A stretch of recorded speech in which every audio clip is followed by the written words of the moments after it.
Stay close to me. Act like you're with me. It's safer that way." That whisper, barely louder than the soft jazz playing in the garden, made Nathan Cross stop breathing for a moment.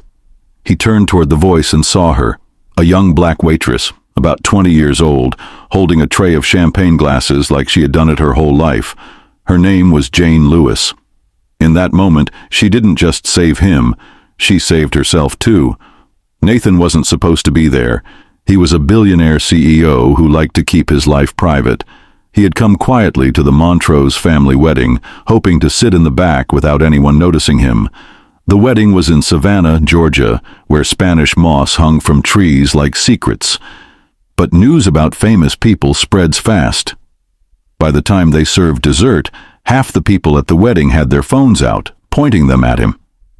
Not because of who he was as a person, but because of what he meant, a big news story waiting to happen. And then there was Jane. She wasn't just a server wearing a black uniform, she was a woman who was used to being ignored. She had heard people talking about her too. But the things they said were worse and meaner. Guests called her by the wrong name, snapped their fingers at her like she was a dog, and one person even said something awful under his breath when she walked by. But when Jane saw Nathan, she didn't see a billionaire. She saw a man who was being hunted by too much attention, the same way she was being hurt by people who didn't care about her. So she whispered that line, the line that would change the whole night, the line that would start this story, not just about race or romance, but about being truly seen. This isn't your usual Cinderella story. It's about what happens when two people from opposite ends of power use pretending as protection and accidentally find something real. If you've ever felt invisible, unheard, or looked down on, stay with me. This story isn't just about them. It might be about you too. Hello friends, thank you so much for stopping by. Please support me by subscribing to my channel, like and share this video to your family and friends. I truly appreciate your kind heart. So let's continue. Nathan wasn't sure if he heard her right. Did you just say, "Pretend I'm with you"? Jane nodded a little, her eyes looking around the crowd while keeping her smile. Yes, just go along with it. Trust me, it's better than being alone right now. He looked around and saw exactly what she meant. At least 3 phones were pointed at him, trying to be sneaky, but obvious to anyone paying attention. Across the dance floor, a woman in a shiny gold dress was walking straight toward him, pulling her friend by the wrist like she had just found something she wanted. Jane stepped a little closer, speaking quietly. "That woman has been staring at you for 20 minutes, and she's not being subtle about what she wants." Nathan let out a slow breath, still not sure about this. "And what do you want?" She looked at him with something that surprised him. Calmness. Not wanting something from him, not being curious about his money, just calm. "I want to finish my work shift without getting bothered, stared at or called sweetheart by men who don't even remember that I have a name." There was no acting in her voice, no flirting, just tiredness hidden behind good manners. Nathan straightened up. "All right. Tell me what I need to do." Jane's lips made a quick, professional smile, the kind you give difficult customers when you're too tired to fake being happy anymore. "Simple. Stay near me. Smile sometimes. Maybe look like I'm saying something funny. That's it. Most people don't bother someone who seems to be with someone else. It's not romantic. It's smart." Nathan couldn't help smiling a little. "You do realize you just offered to be my fake partner?" Jane laughed softly. The sound was quiet but real. "And you just agreed to be mine." They walked side by side toward the drink table. Jane picked up a tray of glasses like nothing had changed, but Nathan noticed the difference right away. People stopped staring so much. The phones were lowered. Even the woman in the gold dress turned away, looking disappointed. It worked. Jane stopped near some hedges and looked up at him. "Thanks for playing along. I wasn't sure you would. I wasn't sure I'd want to." Their eyes met. For a moment, there was silence. Then Jane turned away, walking back toward the tent. Nathan followed, not because he had to, but because for the first time in a very long time, He wanted to. The wedding tent smelled like roses and fancy food. Crystal lights hung from above, moving gently in the breeze from the river behind the house. Everywhere Nathan looked screamed, fancy, money, power, old family money. The kind of wedding you go to for business connections, not to celebrate love. Jane led him to the far side of the tent, behind a cloth divider where empty chairs and half-used catering supplies showed this was the staff area. "This is the safest corner," she said, putting her tray down and pulling out a chair. "Nobody important ever looks back here." Nathan looked around. Folding chairs, plastic water bottles, a half-eaten piece of wedding cake on a paper plate. The difference was shocking. "You eat back here?" he asked. "Where else?" Jane replied with a shrug. "We're not guests. We're like furniture that moves." She grabbed another plate and handed it to him. "Try the chocolate cake. The vanilla is dry." Nathan hesitated, then sat down. He had eaten fancy 12-course meals in private dining rooms that cost more than most people's rent. But this quiet, hidden spot was the first time in months he felt like he could breathe. Jane sat across from him, taking off her work shoes under the table with a tired sigh. "You okay?" she asked. "I'm not sure," Nathan admitted.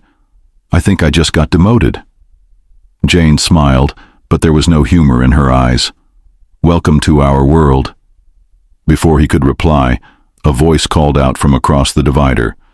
"Hey, sweetheart, get me another drink." Jane went stiff. Nathan turned and saw a man in an expensive suit leaning over the edge of the guest area, waving a champagne glass lazily in her direction. He didn't even look at Nathan, just looked past him like he wasn't there. Jane stood up smoothly. "Be right there, sir," she said, her voice tight. Nathan stood up with her. "I'll help," he said quietly. She looked at him, surprised. "You don't have to." "I know." In that moment, Nathan understood something. Money might make you visible, but it didn't make you truly seen. Not really. Not like this. As they walked toward the bar together, Jane whispered without looking at him, "You're not like the others." And for reasons he couldn't explain, that meant more than any business award or magazine article ever had. Back at the staff table, Jane sat quietly, staring down at the melting frosting on her paper plate. Nathan followed, not sure if he should sit again or give her space. He chose to sit, but left space between them. "You ever think about how people can look right at you," she said softly, "and still not see you at all?" Nathan didn't answer. He knew she wasn't looking for a reply. She was letting out something she'd held inside for too long. "I've worked weddings like this for 5 years," she continued. "Big ones, governors' daughters, tech millionaires, old money families with 3 last names, and I've poured champagne, cleared plates, and smiled through every mean comment like it didn't hurt." She looked up at him, her brown eyes fierce now, not tired. "You know how many people have asked me my name in 5 years?" Nathan shook his head. 2, and one of them was you." That hit harder than he expected. Jane leaned back in her chair, crossing her arms. "Last summer, a groomsman spilled red wine all over my shirt on purpose. He laughed and told me to relax. It's just a joke. His fiancée called me Help, like that was my legal name. Did anyone say anything?" "What happened?" Nathan asked quietly. "My manager told me not to cause trouble. Told me to apologize for making guests uncomfortable." Nathan felt his jaw tighten. Jane let out a breath that sounded like it had been stuck in her chest for months. "You'd think you'd get used to it, but you don't. You just get better at pretending it doesn't bother you." Nathan looked at her. Really looked. Not as a waitress, not as background in someone else's story, but as a woman who carried the weight of being unseen in rooms full of people who pretended to notice everything. "You shouldn't have to get used to that," he said. She gave a tired smile. "Yeah, well, try telling that to a guest who thinks their tip buys my silence." Nathan didn't know what to say to that. So instead, he reached for another piece of the cheap, too-sweet wedding cake and offered her the bigger piece. It wasn't much, but sometimes dignity starts with something as small as being given the bigger slice. Jane accepted it with a quiet nod of thanks, and for the first time, she looked like she believed he saw her. Not just a uniform, not just a job, but a person. For a while, neither of them said much. The wedding music got louder in the distance, soft jazz mixing with a pop love song.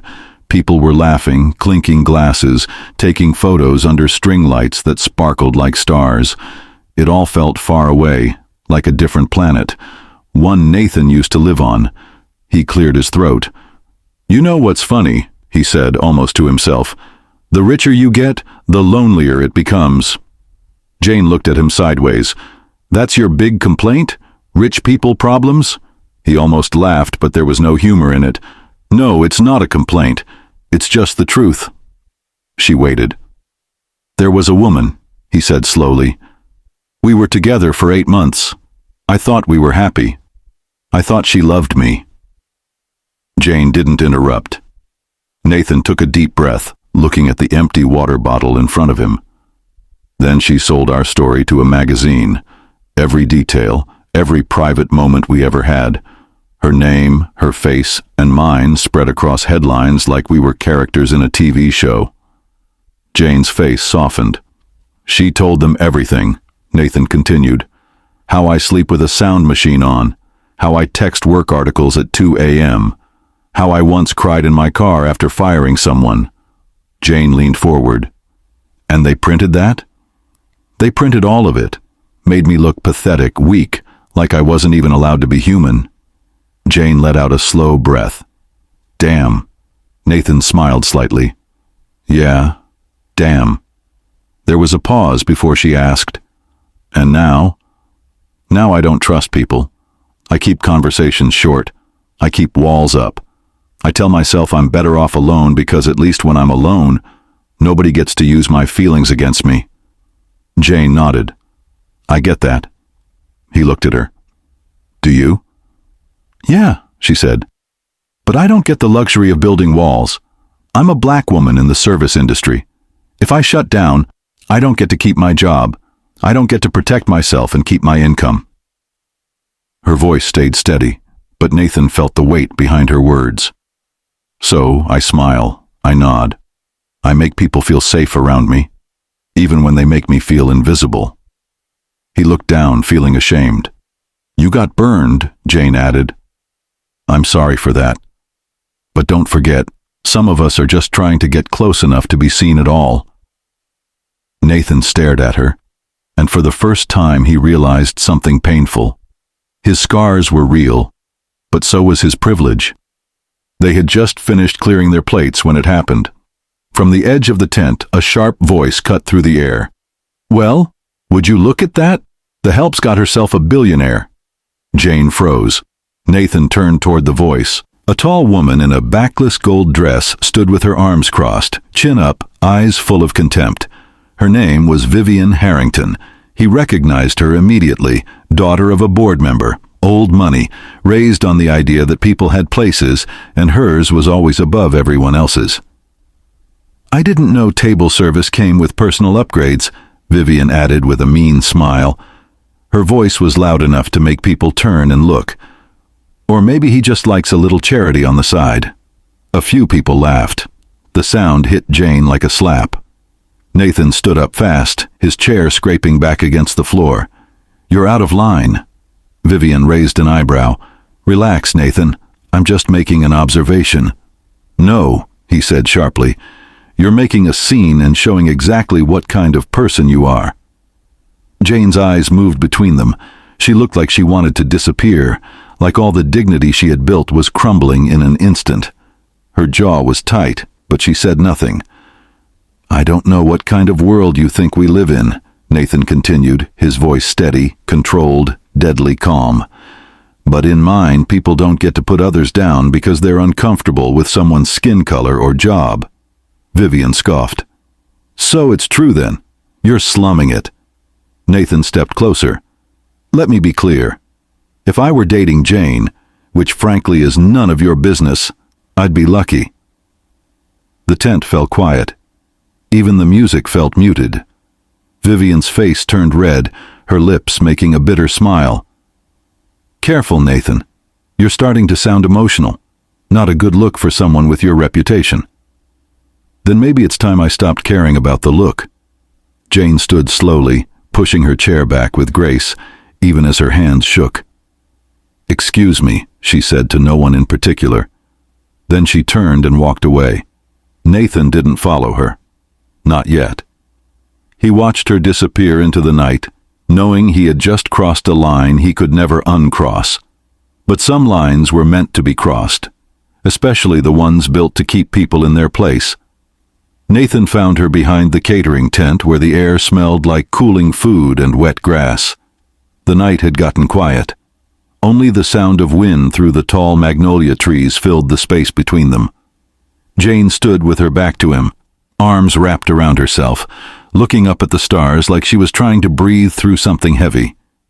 He waited, then spoke gently. "Jane." She didn't turn. "I shouldn't have let it get that far," he said. Still nothing. Nathan stepped closer. "You didn't deserve that." Her voice came low and tight. "You think I haven't heard worse? You think this is the first time someone's reminded me where they think I belong?" He felt hurt by the pain in her voice. She finally turned to face him, her eyes shining, not with tears, but with holding back.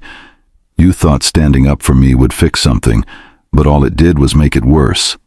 I was trying to—" "I know," she interrupted. "You were trying to help. You meant well. But when you do it like that in front of everyone, it makes me look like I needed saving, like I couldn't fight my own battle." Nathan looked down. "I just couldn't stay quiet." Jane took a breath, folding her arms tighter. "Sometimes quiet is what keeps us alive. Sometimes surviving looks like staying silent." He didn't argue. He couldn't. "I wasn't angry at Vivian," she said. "I was angry at myself for letting your kindness get to me, for forgetting, just for a moment, that this wasn't real." Nathan's heart hurt. "It felt real to me." Jane looked at him long and hard. "That's the problem. It started as pretending, but somewhere between the cake and the conversation, it stopped feeling like an act, and I didn't know what to do with that." The wind shifted again, brushing Jane's curls against her cheeks. Nathan stepped forward. "Then let's stop pretending." She shook her head. "You don't get it. You get to walk away from this tomorrow. I don't.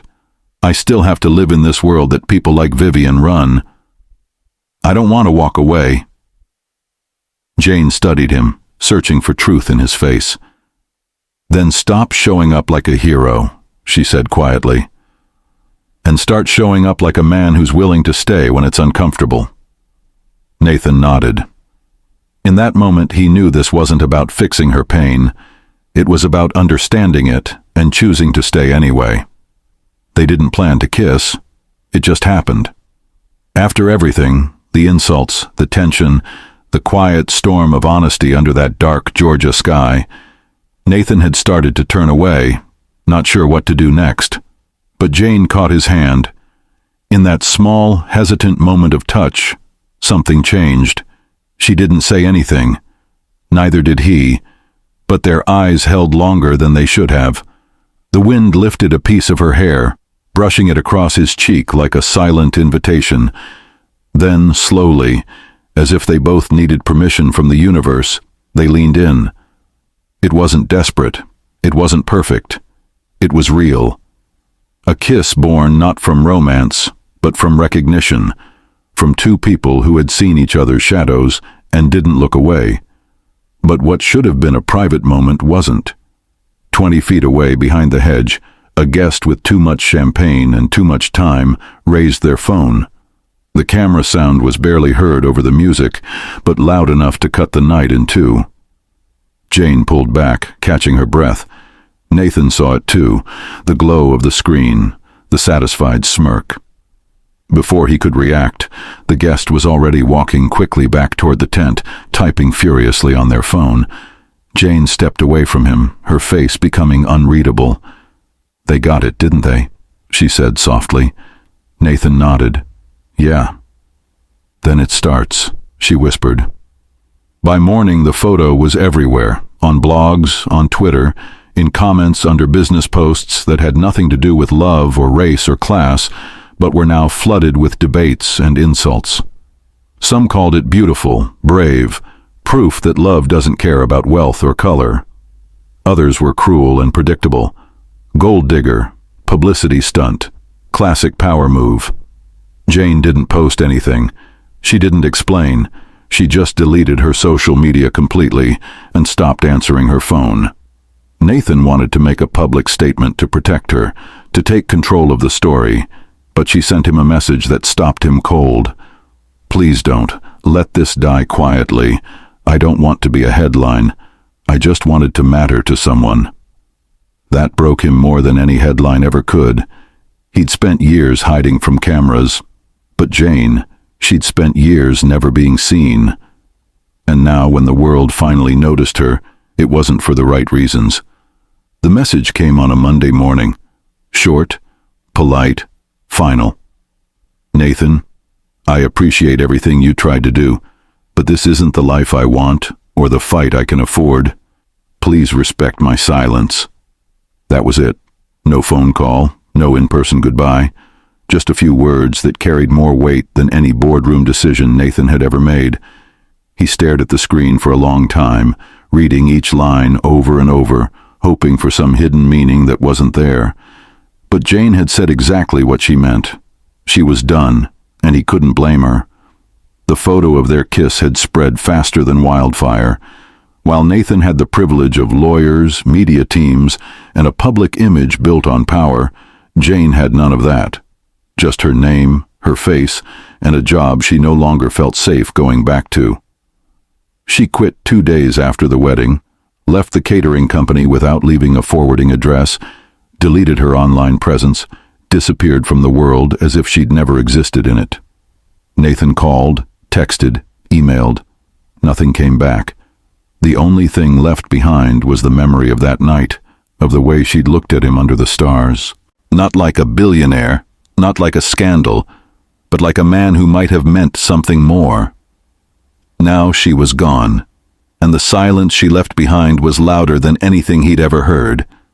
Nathan went back to work, sat through meetings, signed contracts, smiled for photos, but everything felt hollow, like he was acting a role he'd outgrown. At night, he'd replay the moment over and over, the hedge, the kiss, the flash, wondering what he could have done differently.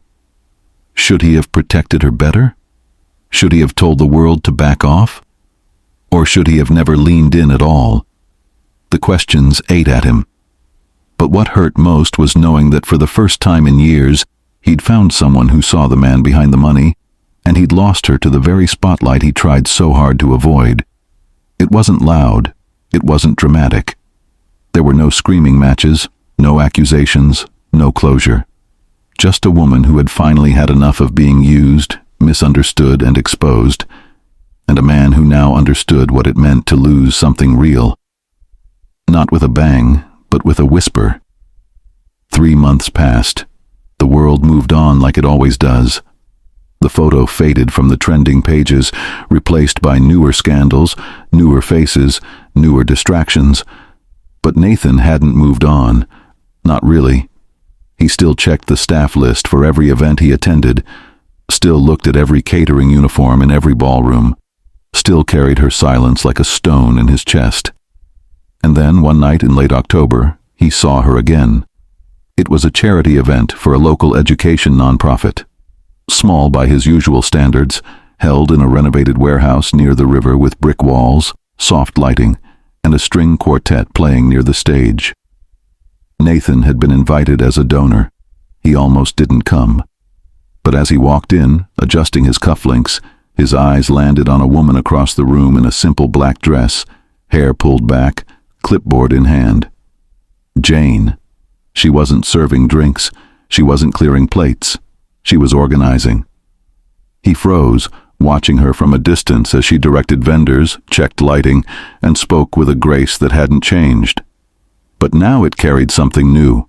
Authority, She looked different, not in appearance but in presence, as if she had gotten rid of something, guilt, maybe, or fear. For a moment he thought about walking away, letting her have her space, respecting the goodbye she never took back. But then she looked up and saw him. Their eyes locked. She didn't smile. She didn't frown. She simply nodded once, like an invitation. Nathan walked over slowly, every step heavy with the weight of the past. When he reached her, she spoke first. "I didn't expect to see you here." "I almost didn't come," he admitted. She looked down at her clipboard, then back at him. "You look the same." "You don't," he said. "You look like you own the room." That got a small smile. Not the kind he used to earn, something quieter, something earned. "So," she asked, "are you here as a donor or something else?" He looked at her carefully. "I'm here because I heard someone incredible was running the show, and I wanted to see her again." Jane tilted her head. "You're still charming." "I'm still sorry," he said. And this time she didn't look away. Instead, she said softly, "Let's see how the night goes." Just like that, the door she'd slammed months ago didn't open, but it cracked. And for Nathan, that was more hope than he'd had in a long time. They didn't dance that night. Not right away. There were no big gestures, no dramatic reunions. Just two people circling each other in a crowded room, careful with their words, guarded with their looks. Nathan stayed close, but not too close. Jane moved easily through the fundraiser, checking schedules, greeting donors, managing details like she was born to do it. And in some ways, maybe she was. He watched her work, not like a man trying to win someone back, but like a man finally seeing someone clearly for who she really was, not who she had been when they met. It wasn't a fantasy anymore. It wasn't a rescue mission. It wasn't a romance built on shadows and misunderstandings. This time it was real. Later in the evening they found themselves alone on the rooftop terrace, the city lights flickering below like a blanket of stars. A string of paper lanterns swayed in the wind above them. Jane leaned on the railing, sipping from a glass of sparkling water. Nathan joined her, careful not to push. "I didn't come here to impress you," he said. "I didn't even tell anyone I was attending. No press, no cameras." "I noticed," Jane replied. "I didn't want to be Nathan Cross, the billionaire, tonight," he said. "Just the guy who regrets letting the best thing in his life slip away." She didn't answer right away. Instead, she asked, "Why did you pretend for so long? Why hide who you were?" Nathan let out a breath. "Because I was scared that if you knew who I was, you'd treat me like everyone else does. Like a brand, a paycheck, a trophy. But the truth is, I lied, because I didn't know how to be anything else." Jane looked at him, her eyes steady. "And now," he said, "now I want to be honest. Even if it's messy, even if it's hard. I want to show up not as the guy with the private jet, but as the man who misses the sound of your voice, who misses that night by the garden, who misses you." There was silence, not awkward, just full. Then she asked softly, "And if I let you try again?" "I won't pretend," he said. "Not anymore." She set down her glass. "Good." And then finally, they danced. No cameras, no pretending. Just a man and a woman, both seen, both real. Weeks later, they sat across from each other at a neighborhood cafe in Atlanta. Nothing fancy, just 2 mugs of coffee, a shared lemon pastry, and sunlight pouring in through the windows. Jane was dressed in jeans and a simple white shirt. Nathan wore a navy hoodie, no designer labels, no gold cufflinks, no carefully crafted image to maintain. And still, it felt like the most honest moment they'd ever had. "I've been thinking a lot," Nathan said, stirring his coffee, "about the beginning, that night at the wedding." Jane smiled softly. "The night I rescued you?" He chuckled. "Actually, I think you rescued us both." She leaned in slightly. "What have you been thinking about?" "That we're all pretending," he said. "All the time. Wearing masks for the boardroom, for social media, for our families, even for ourselves. And somewhere along the way, we forget who we are without the performance. Jane nodded. Until someone sees through it, he added, until someone forces you to stop. For Nathan, that someone had been her, and for Jane, it had been that single photo, the one that turned her invisible life into a public headline. The pain it brought had also cleared something away. I used to think being seen meant being celebrated, she said. But now I think it just means being understood, even when it's messy, even when it's inconvenient. They sat in silence for a while, not because they had nothing to say, but because they didn't need to fill the space with noise anymore. Outside, people walked past, rushing to meetings, checking phones, performing whatever version of themselves they'd crafted for the day. But inside that cafe, no one was performing. Nathan reached across the table and gently took her hand. "So what now?" he asked. Jane smiled. "Now we see what it's like to build something without the masks. No contracts, no headlines, no roles, just real." And maybe that's the lesson. We spend so much time trying to fit into someone else's definition of who we should be, we forget the power of showing up exactly as we are.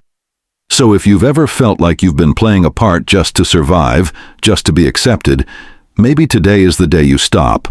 Be seen, be honest, be you. And if this story meant something to you, if it stirred something quiet inside your chest, share it, comment below, or just tell someone you trust who you really are. Because the moment we stop pretending, that's when the story really begins. Dear friends, thank you so much for watching. Please support me by subscribing to my channel, and don't forget to like and share this video. It means the world to me. Take care of yourself and never forget how much you're loved. I can't wait to see you in the next video. Sending you all my love.